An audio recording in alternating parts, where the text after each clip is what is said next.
Ladies and gentlemen, today's main event, it is with great honor. I introduce my friend, Dr. Jose Bohorquez, who's going to talk to us today about how to get some SBIR money. All right, cool. So yeah, as I mentioned to you guys earlier today, this is not what I do. I run a product development firm. So you're like, why are you talking to us about SBIR? At my last company, we had ended up raising around, I think it was probably $6 or $7 million through SBIR grants. It was our primary means of funding for the first few years, and then we raised venture capital. And then more recently, as a product development firm, we primarily work with either well-funded startups or mid-cap companies. But I kind of miss working with inventors and early stage companies. And so we've been working with a couple of investigators on supporting them through SBIR grants. So I've stepped back into that world. And since it's fresh in mind, when we're brainstorming with Joe, I said, do you think this is something the group might be interested in? And he said, I think so. So I said, what the heck, let me share some of the knowledge that I've gathered over the years and then also refreshed over the last few months to see if it's helpful for anybody. What was that company that you raised so much money for using SBIR? It's called MyoLex. So it was so I was finishing my doctorate at MIT. I teamed up with a professor at Harvard Med School who'd been looking at the use of kind of localized bioimpedance. So it's called electrical impedance myography for diagnosing patients with neuromuscular disorders. And so we launched the company based on that. And the company's still around. I stepped away about 6 years ago to start this company. But yeah, the initial funding all came through these grants. And there's good, there's bad, and there's ugly, right? So for those who, 3 or 4 people who have had some involvement, I think you'd recognize all that. And I'll tell you guys a little bit about that stuff. And I think we can commiserate and, tell our own stories. But so it's only about 10 slides, but there's probably a lot of content in it. So first, let me just kind of give you an overview, high-level overview of what is the SBIR program. So it's SBIR, Small Business Innovation Research Grants. So by statute, government agencies that get more than, I think it's like $100 million in R&D funding from the federal government have to designate 3.2% of their R&D budget to SBIR grants. And then they designate about 0.5% to something called STTR grants, which are similar, with the exception that you're working alongside a research institution like a university. So there's certain restrictions on SBIRs that get relaxed when you're doing an STTR, or they get changed. I'm going to focus on SBIRs. STTRs have a lot of things in common, so they're pretty similar. The main difference, like I said, is that you'd be working more tightly with a research institution. There's 11 agencies currently that participate. So, and within those agencies are sub-agencies, but like the Department of Health and Human Services, and within that, NIH is the primary funder, the National Science Foundation, Department of Agriculture, Department of Commerce, Department of Defense, NASA, a variety. You've got the list there. I'll be focusing my conversation on NIH. It's probably the biggest, or one of the biggest of these agencies that provide funding, and it's the most relevant, I think, given that we're in the medical devices world. NSF is another one that I think sometimes makes sense.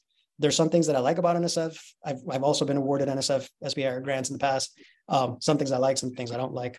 But there's sometimes it makes sense to go to NSF first. All right, only US-based companies are eligible, right? Which I think is probably the case for all of you guys and the people in your network. It's divided into 3 phases, but really the funding is for phases 1 and 2. So the SBIR grants are generally phase 1, phase 2. They talk about phase 3 as being commercialization phase. So that's when they expect you to go out and raise venture capital or strategic or whatever. And then in terms of restrictions, you can't have more than 500 employees. So it's a pretty relaxed definition of what a small business is. If you have 490 employees, I think in this group, you'd be like, that's a pretty big company. But to the NIH, or to the SBIR program, that's still considered small. It used to be that when you raise venture capital, you could no longer get SBIR grants because, or at least when they owned more than a certain percentage, because there's also, in addition to the restriction on the number of employees, there's some restrictions on the amount of, I think, capital the company has access to. That's been relaxed in the last few years. So even if a company has venture capital, they can still be eligible so long as no single VC owns a controlling interest. And then one of the big restrictions that I think is really important is that the principal investigator has to be at least 50% employed by the company that's applying. So the company that applies, the technical term is a small business concern, or SBC. And so, like, let's say you're a professor at a university and you've got an idea and you want to get funding for it. If you're more than 50% employed by a university, you wouldn't be able to go through the SBIR program because you're applying as a company and you're not 51% employed. Or if you're trying to do a side hustle startup, while you're maintaining your full-time job, you wouldn't be able to serve as the principal investigator. So you'd have to find somebody else to serve that role and to be 51% employed by the small business concern. Now, the caveat there is that you don't have to be 51% employed when you apply. You have to be 51% employed when you take the grant. So, like as an example, my first one that I ever applied to, I was still in grad school. And so there was no company. I mean, we formed the company like online, and we went and we applied, and I defended my thesis in December, and our funding came in April, and I did a little consulting in the interim. But yeah, by the time you take that grant, the PI has to be 50+% employed. So that's very high level view of general SBIR program. If we go one level deeper, so within those 11 agencies, again, I'm going to focus on NIH and tell you a little bit about that. So let me give you this fact set, and then I'd love to start getting, questions and seeing if anything is unclear. So for the NIH, this last year, they issued about $1.2 billion in funding through SBIR and STTR. So it's not a small program. It's literally thousands of companies that are getting funded. 67% of the phase 1 budget goes, okay, so here's the thing. So in a phase 1 grant, 2/3 of the budget has to be used internally by the small business concern. So what I mean is, let's say you're doing a project where you're doing some development and a small clinical trial, right? The budget for the small clinical trial, if it's being done, let's say at a university, can't exceed 1/3 of the budget, right? Or if you're hiring another company to do some contract work, that can't exceed 1/3 of the budget. So for phase 1, 2/3 of the budget has to be used by in-house personnel and expenses. For phase 2, that gets relaxed to about 50%. So oftentimes, in a lot of the grants that I've written in the past, a lot of the budget was used for development, but a good portion was used for clinical research. And so, and then sometimes we would do some of that clinical research in-house. So, you got to work within those restrictions. I already mentioned to you guys the PI has to be 50% employed. For NIH, there's kind of 2 categories of instruments. One of them is like these omnibus requests for proposals, RFPs, that they're sort of like open season. Like you can literally propose anything that falls within the interests of the NIH. And then there's other types of requests for proposals that are more directed. Like they're like, we're looking for proposals around this area for this specific purpose. Historically, I found that you're better off just applying to the omnibus ones, but there's people who've had success with the more specific ones. So, you can look at both of those options. For the omnibus ones, it's 3 times a year that you can apply. September 5th, January 5th, because they like to ruin your holidays, and April 5th, right? So those are the 3 times over the course of the year. Sometimes it moves a little bit if there's a holiday, but that's the 3 dates. And then within the NIH has 27 different institutes or centers. So think like the National Institute of Aging, the National Institute of, the Cancer Institute, the National Institute for Neurologic Disorders and Stroke. So there's all these little institutes. The reason that matters is because the topic that you're pitching, even though it's going to like the NIH, it's really ultimately going to be reviewed and funded by these particular institutes. And so I'll be sharing with you guys some of the success rates for NIH, but they tend to differ between the institutes.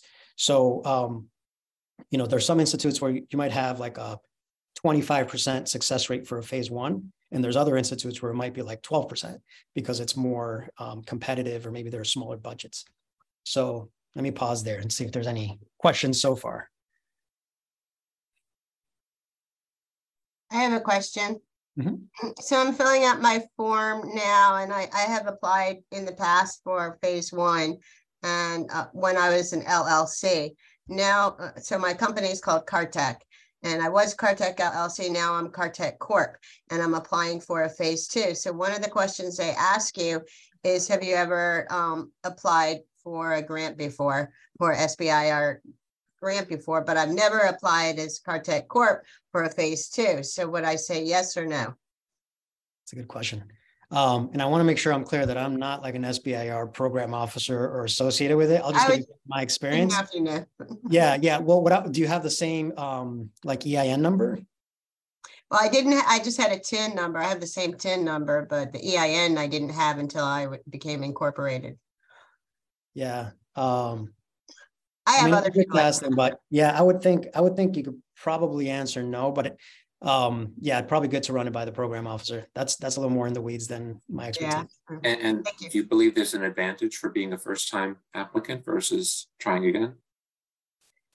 Pros and cons, right? So I think, so here's the thing, and I'll speak to this a little bit going down, but and it depends which agency. NSF is a little different than NIH in this respect, or very different actually. NSF doesn't like to give one company multiple grants, right? So they want you to get a phase 1 and then a phase 2 and then go raise venture capital or figure it out and go away, right? So they don't want to give you like 5 phase 1s and 3 phase 2s.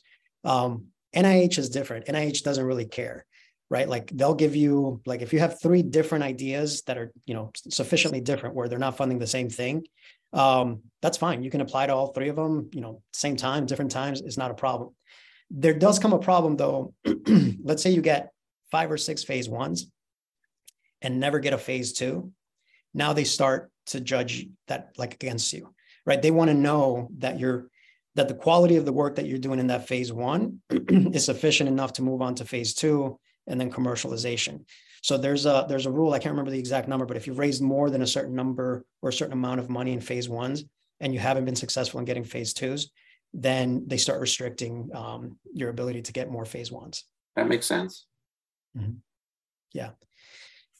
And so another difference is that NSF is more willing to fund kind of more moonshot stuff, like stuff that maybe you have less evidence for already that it's going to work. If you've got a well-articulated, well thought out, like reasonable rationale for why this is impactful, innovative, and has a likelihood to succeed, NSF, you have a decent shot with them.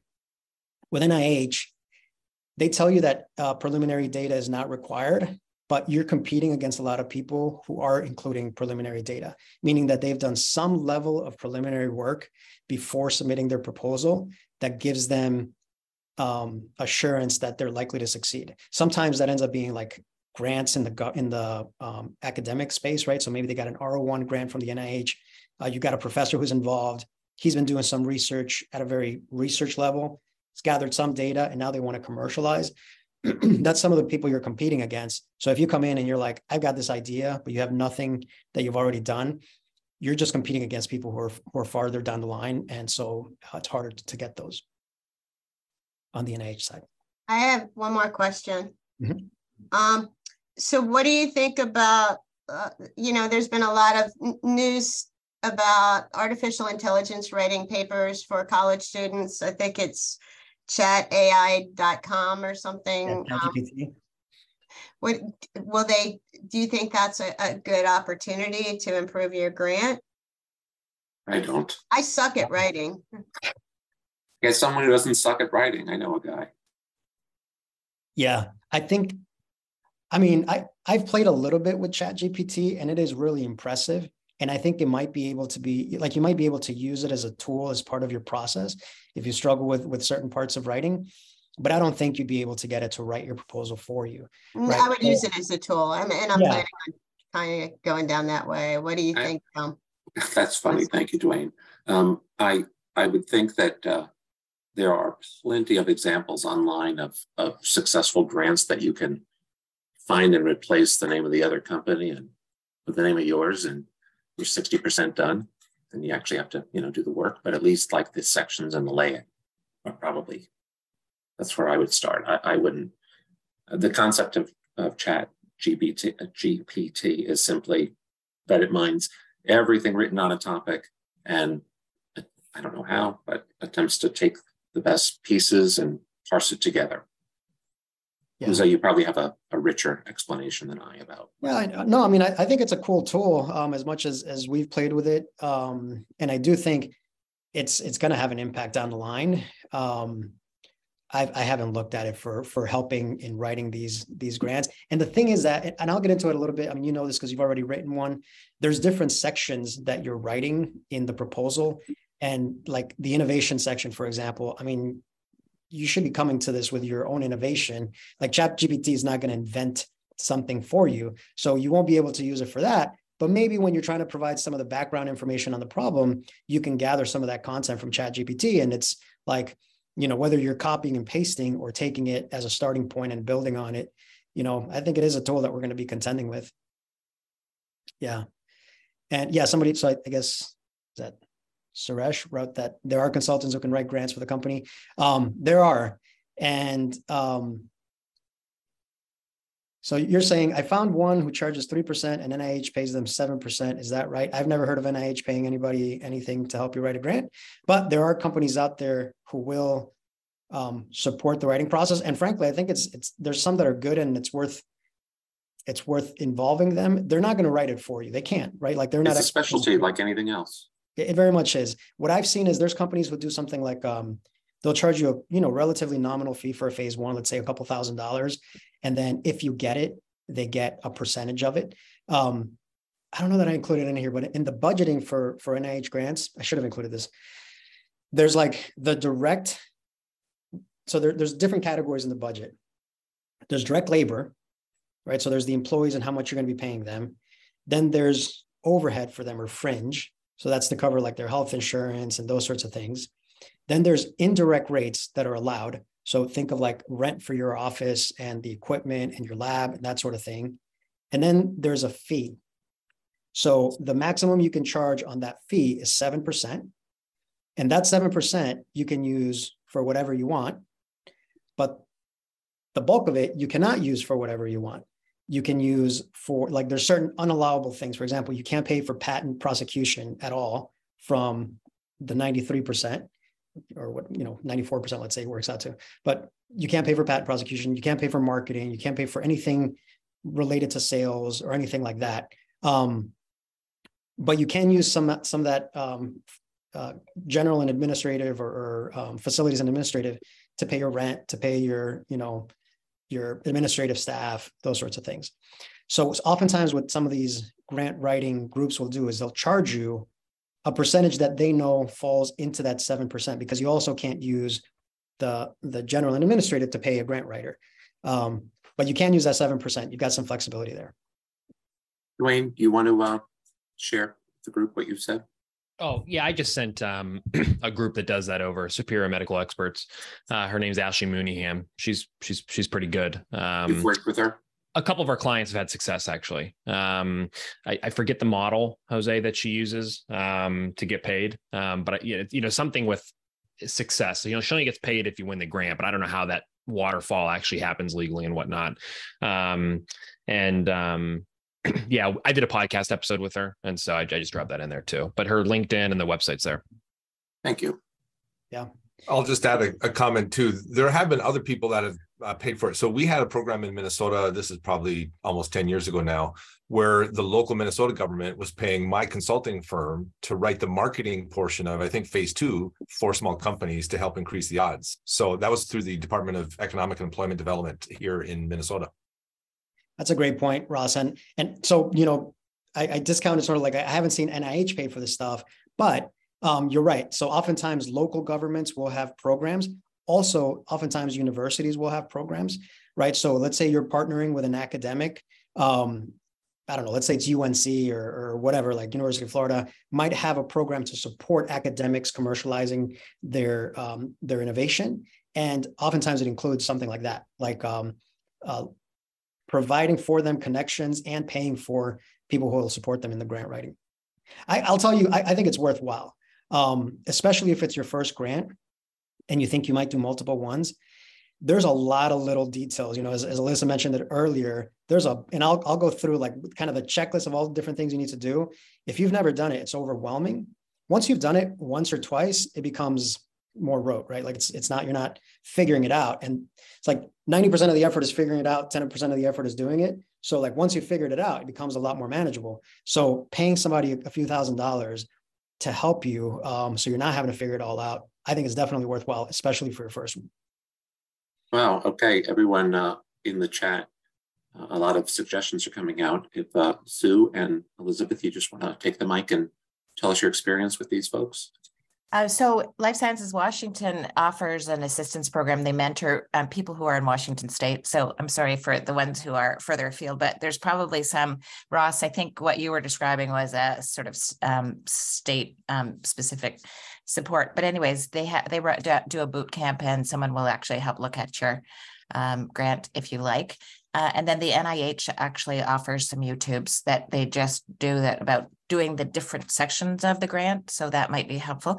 I was going to ask whether or not you'd had any experience doing an STTR. I do. So my last company, we did one with What's the initial stand for? It's a technology transfer. So you have to be working with a university. So when you put up that note that said 51% have to be fully employed by the university, and you were giving your example of how you were a PhD, but then you became separate. This is if people aren't giving up their day job right away. Well, I mean, you still need, you still have some requirements, because typically in an STTR, you'll have co-PIs, right? At least that's how I did it last time. And that's, you know, again, I haven't looked at the details of the requirements for STTR in a little bit, but my recollection is that, and the way we did it was we had two PIs. We had a PI for the company and then a PI who was at the research institute, right? And so, and then there's restrictions for both of you. I think maybe the PI in the company only has to be employed, like maybe it's 40% instead of 50, I can't remember. But the PI at the research institute has to be employed 30% with the research institute. So both of you have to have some level of commitment to your independent institutes. And that when you do STTRs, instead of that 67% of the budget having to be done by the small business concern, that gets reduced. But then I think it's a third of the budget or 30% of the budget has to be allocated to the research institute. So it's just, it's intended to really foster partnerships between small businesses and academia and have sufficient involvement from people in both sides of it. Thanks for that explanation. Yeah, my pleasure. Yeah. All right, let me move along here a little bit. So here's the numbers, right? So a phase one SBIR right now, the statutory rate is just shy of $300,000. These tend to be 6 month to a year projects. A phase two, they've gotten pretty substantial. Like these used to be limited to like $500,000. Now they're up to a couple $1 million. And so the typical path is you apply for a phase one, you get the phase one, you do the research.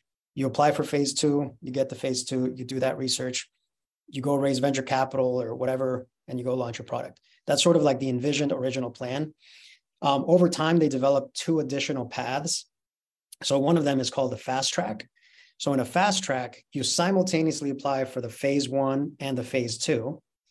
And so what happens is that NIH, let's say it's awarded, you don't have to have a gap between your phase one and your phase two while you apply and have it reviewed. You just submit like a kind of like a report of your progress in the phase one, and the program officer will review it. And if you're still within what you had proposed, you'll just get the phase two right away. So it's nice because you save yourself, you know, literally like 6 months of gap. The downside, of course, is that now you're coming into the proposal without the benefit of the stuff that you've developed in phase one. Right. So you're trying to apply for a phase two grant when you haven't even done the phase one. So it's tricky. Same thing happens with the direct to phase two. So with direct to phase two, you don't even apply for the phase one at all. You just go straight into a phase two, not having done a phase one. So if you're an earlier stage company, that can be hard. When might that make sense? Well, let's say you've gotten like 2 or 3 phase ones and you've already built up some really good core IP and data. You might apply to their related phase twos and a different phase two. Or if you're coming out of academia, you've already done a bunch of research, you've got a lot of good data, you've already done kind of the level of work you do with a phase one, you might go to a phase two, but it is going to be harder to get those. The other comments I'll make here is that I have a question. Oh, sure. Yep. I'm sorry, if you get it, what if you get like an NSF phase one, can you go direct to phase two for SBIR? Yeah. I mean, you can go to phase 2 even if you didn't get an NSF phase 1. So certainly, if you and people do that, and I think it makes sense sometimes to do that, because sometimes, NSF, for example, won't fund clinical research, and so it may be that you get an NSF phase 1 and you develop a prototype, and then you realize the logical next step is to go do a clinical trial, and you can't do that with NSF, so you just go and apply to NIH. Yep. And the last thing I'll say here is that even though phase 1, the statutory budget is about 300 grand, they do have some level of discretion at the different institutes and centers.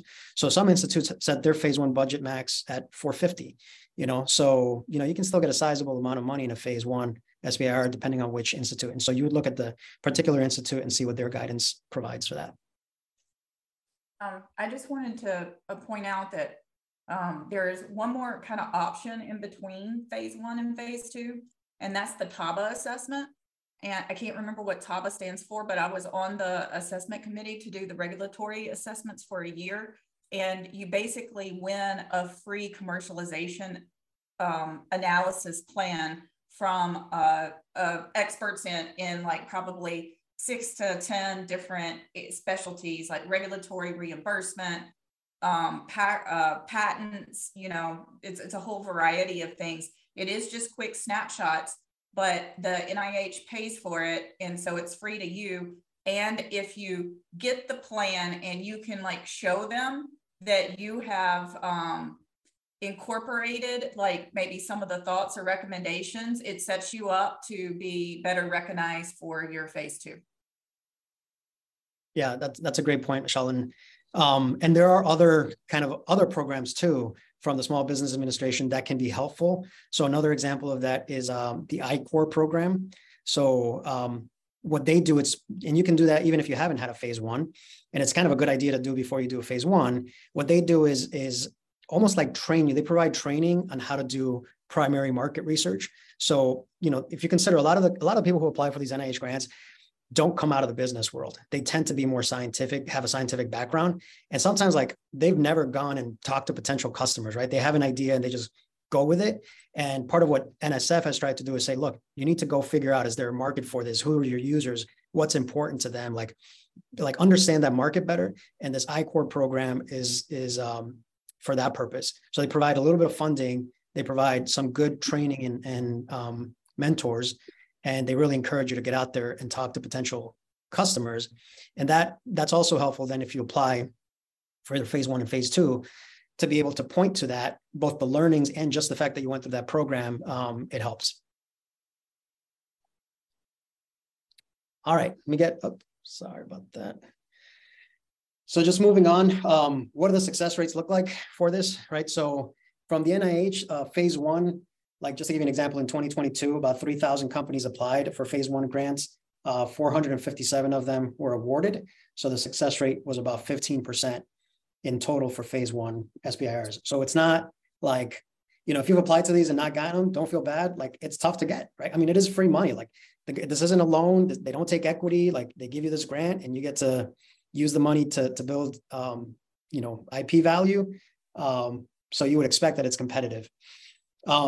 Fast track, it's actually higher. It's about 18%, but that's because, again, people who are applying for a fast track have probably already done quite a bit of research. Phase 2s, the regular phase 2, the success rate is about 35%. So it's like, well, why is that higher? Well, because most of the companies applying to phase 2 have already won a phase 1. So you've got a much narrower field, right? So whereas 3,000 companies apply for phase 1 and 457 get awarded, only about 385 applied for phase 2, of which 135 got awarded. And I was pretty surprised to learn this. You're actually getting about twice as many people applying to direct to phase 2. But as you can see, that rate is significantly lower. It's about 21% success rate versus a regular phase 2 where it's about 35%. So this gives you an idea of, what can I expect? You do have the option to resubmit. So if you apply for phase 1 and it gets scored okay, but not good enough to be funded, you're provided with written feedback as to what your reviewer saw as your strengths and weaknesses. You can incorporate that feedback and resubmit. And, if you're in the ballpark with your first submission, you have a pretty good shot of getting it funded in your second submission because you're directly addressing the concerns of the reviewers. but it's time. It's a lot of time, right? And I'll go through that timeline of what to expect if you apply for some of these things. All right, so this is my checklist that I put together. So this is not from NIH or anything. This is just having done one of these, and we ended up submitting 2 proposals end of last year in September. And so I made myself this little checklist, and I didn't keep track of this. This is my estimate of how much time we spent on these various things. So first of all, if you've never done one, you're going to spend a lot of time just setting things up in a bunch of places. You need like a DUNS number, a UEI, you need to register with SAM.gov, you need an ERA Commons account, you need grants.gov account, you need an SBA account, you need like set up all these various accounts, and it just takes time to do that. And, again, to know what to do. This is one of those places where having a consultant or somebody like that can be quite helpful.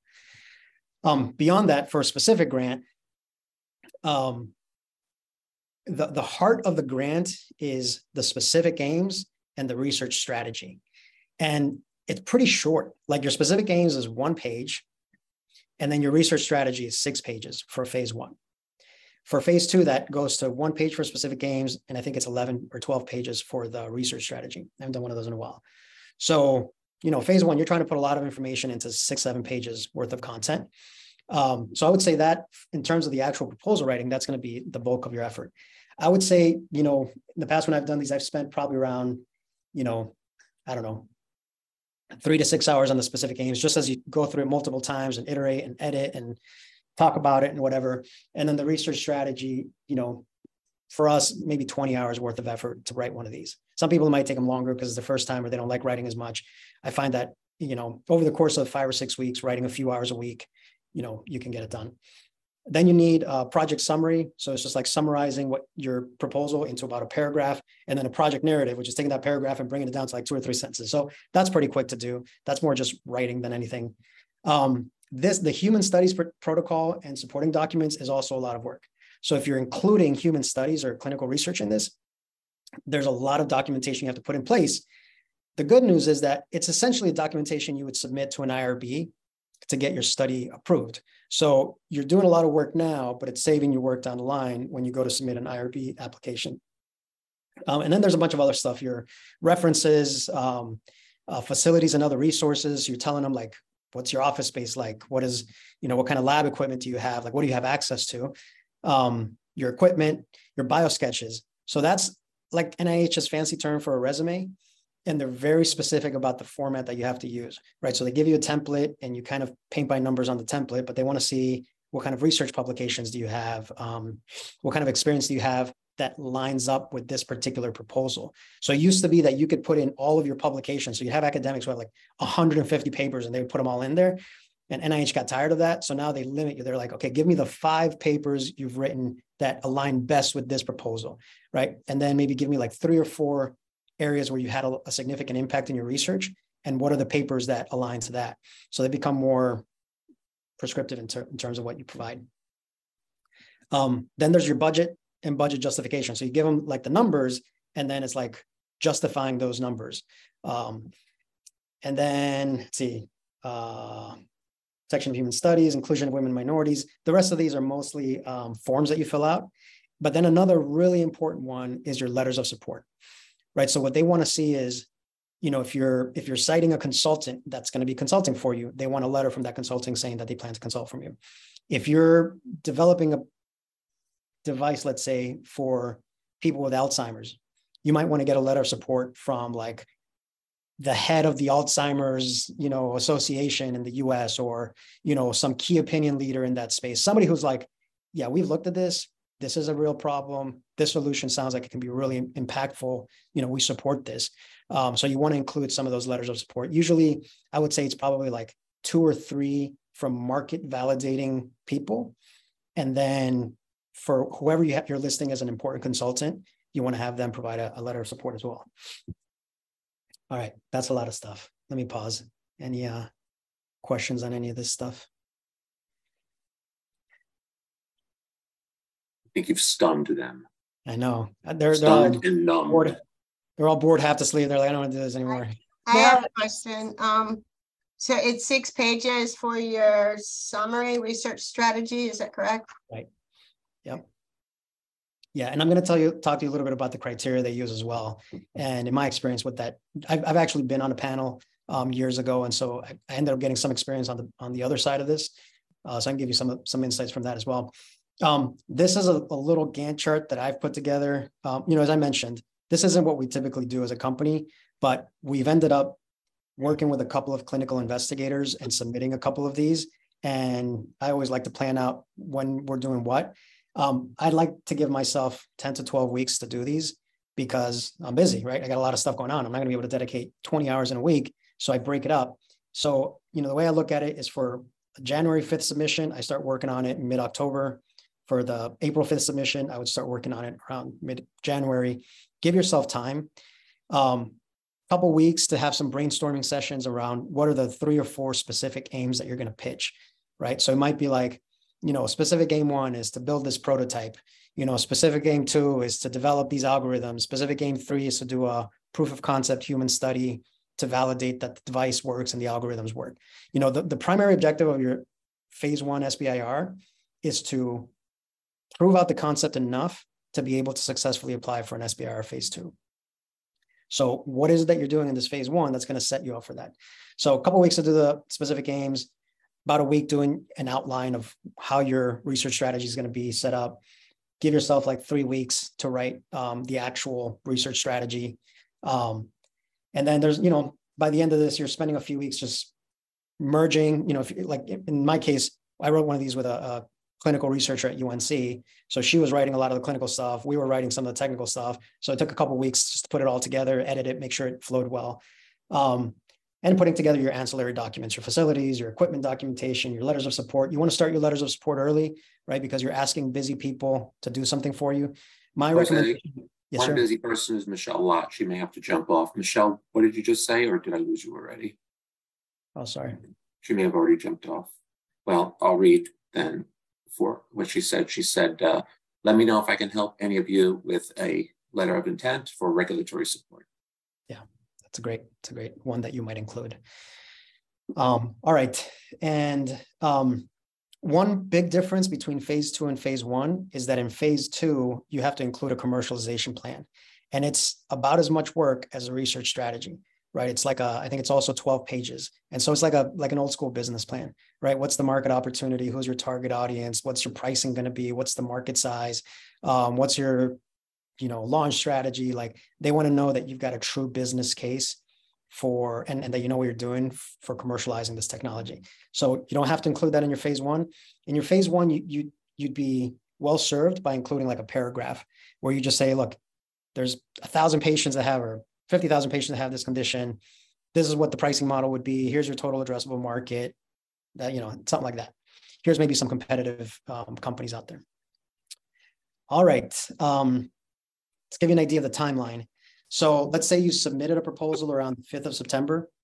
It'll take about 2 months before they actually review it. So there's a scientific review group that's going to meet and score the proposal. That takes a couple months. Then typically within a week or 2, you get the score. And then within a couple more weeks, you'll get the summary. So you get the score within a week, and then the report comes within like 3 or 4 weeks after that. If you score well, you'll get something called a just-in-time documentation request, meaning, hey, here's the things that you're going to need to submit to us so that we can issue the grant. So you start working on it ahead of time. So you would get that around the 15th of December. Then, about a month and a half later, the advisory council meets at NIH, and then you might get a notice of award, let's say on the 10th of March. And then, your first day of the project would be around the 1st of April, right? So, you look at that, you're submitting early September, best case scenario, you're getting money early April. So there's a 6-month window before you start getting money. So this is probably one of the biggest downsides and challenges with SBIR is that it takes so long between the time you apply to the time you get money. But again, you just keep reminding yourself it's free money. And then I think this might be my last slide, or just one more after this. There's 5 criteria they're judging you on. So what's the significance of the problem you're trying to solve, right? What's the innovation that you're bringing to the table, right? Is this something that's really creative, innovative? What's the approach you're taking, right? What does that plan look like? who are the investigators? Like, what's their pedigree? What have they done in the past? Like, are they qualified for this work? And then what does the environment look like? You know, facilities, equipment, resources, labs, those sorts of things. Of these, the one that's most highly weighted is the approach section. But if you don't have, you know, a significant problem and good innovation, you'll probably still get scored poorly. But you can have really good significant problem that you're solving and really nice innovation. But if the approach you're taking to this research project isn't sound, you're probably not going to get scored well. So what happens is that you get assigned to 3 reviewers. Each of them reviews your application in detail and provides both scoring and feedback on each of these 5 categories. And then they meet as a big group. I don't know how many people, it might be like 40 or 50 people that all meet. One of those reviewers is going to give a brief summary of your proposal. And the 3 reviewers are going to give it like a score between 1 and 10. 1 is like, awesome, this thing's amazing, it's perfect. And a 10 would be like, whoever submitted this is brain dead, right? So typical scores are really more in the 1 to 6 range. And then everybody around gets to give their score just based on what they heard, but they're bounded by the 3 reviewers. So if one of them gave you 2, another one gave you 3, and another one gave you 4, they can't, the lowest score they can give you is a 2, and the highest score they can give you is a 4. And then they take the average of all of that, and they give you a score from 10 to 100. Once you get that score, if you're below like 30, you have a pretty good shot of getting funded. If you're above like a 35, it's a pretty low chance you're going to get funded. And in that 30 to 35 range, maybe, right? You just won't know until you hear back.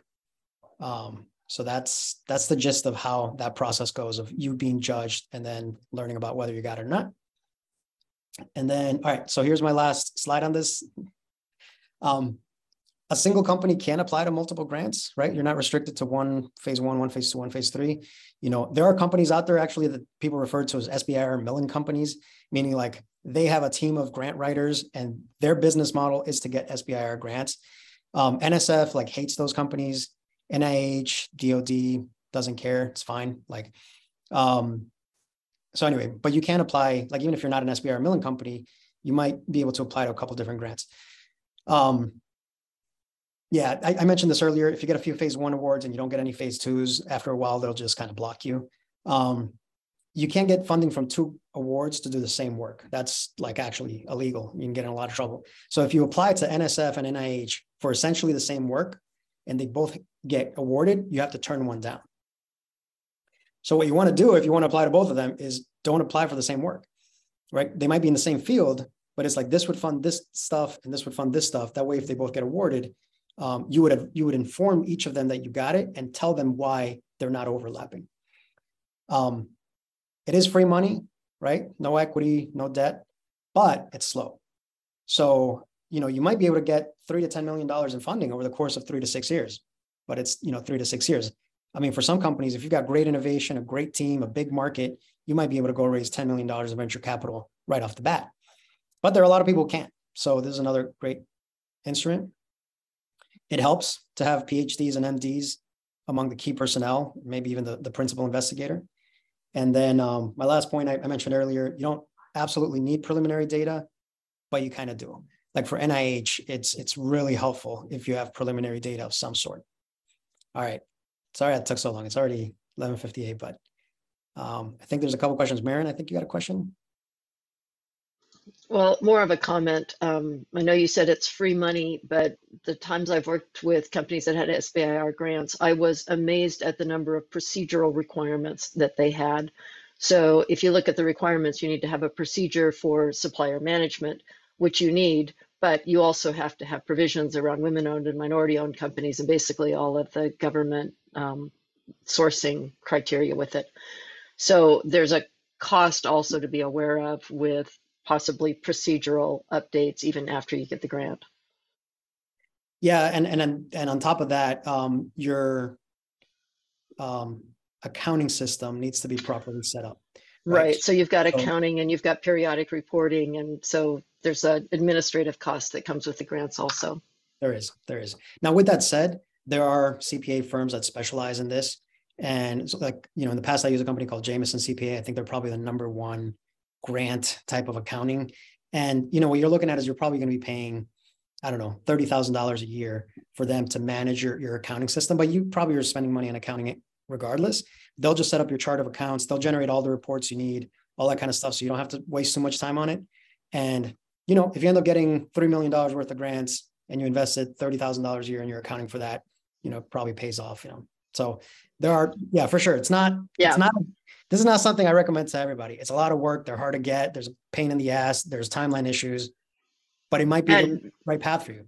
Yeah. And the point was not that it's a big deal to do. It's just, if you know it in advance, it's easy to do. If you figure it out halfway through the grant, then it becomes a real pain.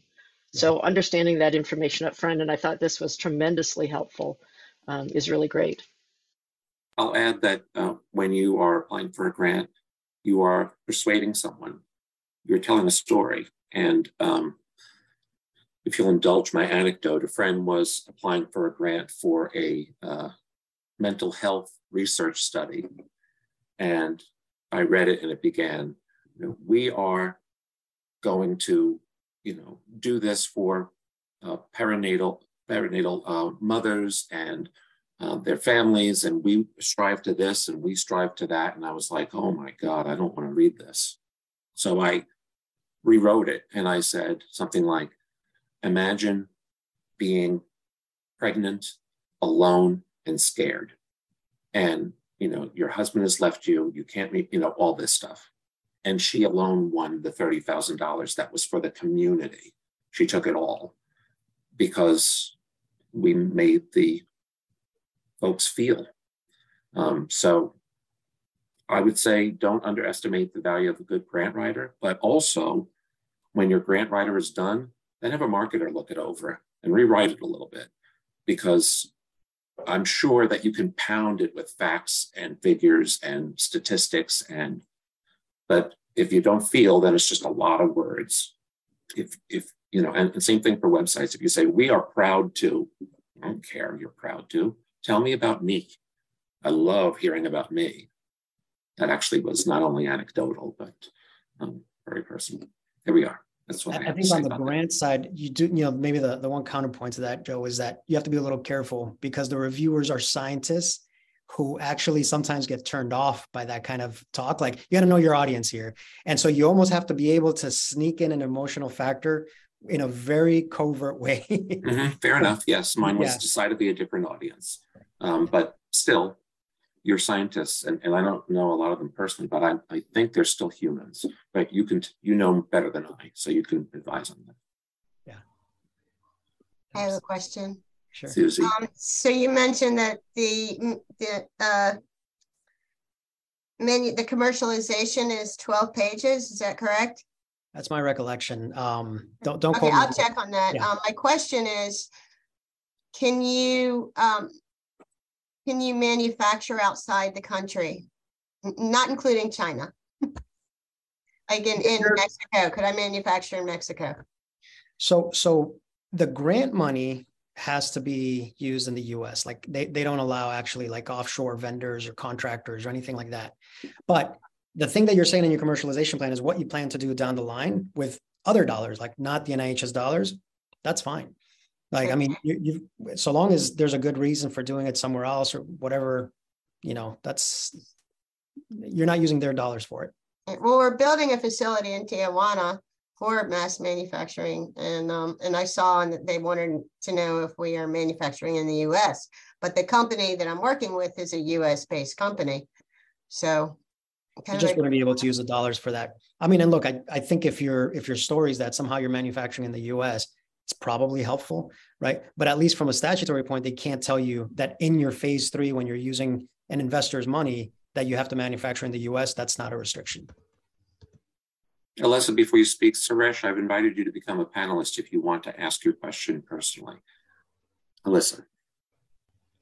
So one thing about this, it says it helps for PhDs and MDs to be involved. I definitely agree with that. We had a low score. Our lowest score was actually our team. And so you have to be very careful that there's no overlap. The reason why we got the low, that was our lowest score, is because we had a PhD and then 3 MDs, and they were all from Duke, UCSF, and WashU, so leading teaching institutions, but we weren't clear about why we needed them and the overlap. So that you should be really careful about that. And then also the BBC has, if you apply to the BBC for, they can help you throughout the entire process. They have weekly meetings that you attend for, it's kind of like a scholarship to where they award you the opportunity to help you write the grant. And so, and then they give you a grant writer. I think you get 20 hours with a grant writer. It really didn't help us a ton because there wasn't a lot of clarity in it. However, it was a great first step to learn how to write these, if that makes sense. BBC has been great with me. I mean, I was for 2 days straight trying to figure out where I'm going to put $90 because I was under budget. He just same flannel for 2 days at 7 o'clock in the morning, but we got it done thanks to, direct help from BBC. Yeah, their training program is awesome too. And they they hook you up with somebody that is very familiar. I applied for AppWorks grants, didn't get it, but still keep trying. Jose, last in the comments, Suresh asks about NIH grants, how to go ahead and follow up what's appropriate. How to follow up once the grant is received? Mm-hmm. Yeah, once the grant is received, and I haven't done one of these in a little while. So again, we applied to 2. One of them scored pretty well. The other one's kind of borderline. We resubmitted. My recollection is this, like, I didn't have a ton of conversations with the program officers. You can, and they tell you, feel free to reach out if you have questions and that sort of thing. So I would say don't feel discouraged from reaching out to the program officer, getting on the phone with them. They'll do that with you. Once the grant is issued, you get to draw down the money as you earn it, right? So on a month by month, this is one of those things that your CPA, if they're a grant CPA, will know how to do, is at the end of the month, you generate a report, and then it's how much of this was direct cost. Then you add to it your fringe rate, your GNA rate or FNA rate, and then your fee, and you go on a website, you put those dollars in, you click go, and the next day the money's in your bank account. So NIH, from the process for you to get the cash is actually really nice. NSF, again, I only did one and it was 10 years ago. My recollection of it was that it was kind of a pain in the ass to actually get the dollars. So the NIH process was much simpler. There's a couple reports that you have to send over the course of the grant, but they're pretty minimal. You're not really being judged by NIH on, once it gets awarded, on what you've done. You need to make sure that you're ethical and you're doing the right thing. But the primary goal that you're trying to achieve is get the right data so you can win that phase 2. I'm going to copy paste the comments from today. If you're on the call, I encourage you to do the same. There's a lot of good information that was shared kind of offline, if you will. Sanjeev, hi, how are you? Good, how you do? Are you going to be able to join us in California? I'm trying. I think I might be able to, but not yet sure. I'll catch you offline about that. Go ahead and tell us. You have a question. Yeah, so Jose, I was wondering, what do you think about having someone help you write the grant, someone like a Free Mind Group or someone? Do you have any thoughts on that? I think it's a good idea. I know one company called IntelliSpark. Somebody's interested, you feel free to send me a message and I'll link you up with the principal there. But the benefit is they do this all the time. They might be submitting 50 proposals each submission period. So you learn over time how to get, you might write 8 pages, they get it down to 6 for you in a way that makes sense. They know how to write clearly. They know how to format things. They know how to put them in the right place. They're not going to be able to give you the content, but they're going to be able to massage it in a way that presents better. And then the other thing is, something we actually ended up, even though I got a lot of experience with this, we ended up, the 2 that we submitted in September, actually one of them we did with this company called IntelliSpark, and it was they actually submitted for you, right? Some of those things are a pain in the ass. You're going on and you have to go to the right place and you have to pick the right thing. You have to fill out the form just the right way. And you got to drop the files and they can't have links and it can take you hours to do it, and they just take care of that for you. So there's, and what you're paying for it, I thought was very reasonable. I think it was something I don't know, let's call it $2,000-3,000 now. And then if it gets awarded, it's like maybe something like 2 or 3% of the overall budget. So let's say all in, it ends up being $10,000 for a $300,000 or $400,000 grant that you get. And most of that only gets paid if you get it. I think it's a worthwhile expense. Well, would love to connect with you on that and get that information. Yeah. How do I reach out to them? Happy to do it. Yep. Okay. Yeah. I don't know if I've got my email on here, but it's easy. It's here. I'll drop it. Well, I have your email address, I think, from before. Yeah, right. But for others, I'll just drop it into the chats. Just Jose@boldtype.com. Happy to link you up with other people, and if you need. Next week, Pleasure. Our speaker is Richard Houlihan. He's going to talk to us about what all the delays mean for doing business in the UK. So that's it for today. Jose, very helpful. And I'll be sure to put the comments in our weekly call section for those of you who are subscribers. For Joe Hage and Joe Hage Enterprises, this is Joe Hage and Elliot saying make it a great weekend. Thank you. Okay, bye everyone. Thanks, guys. Thank you. Thank you. Thank you. Great information. Yes.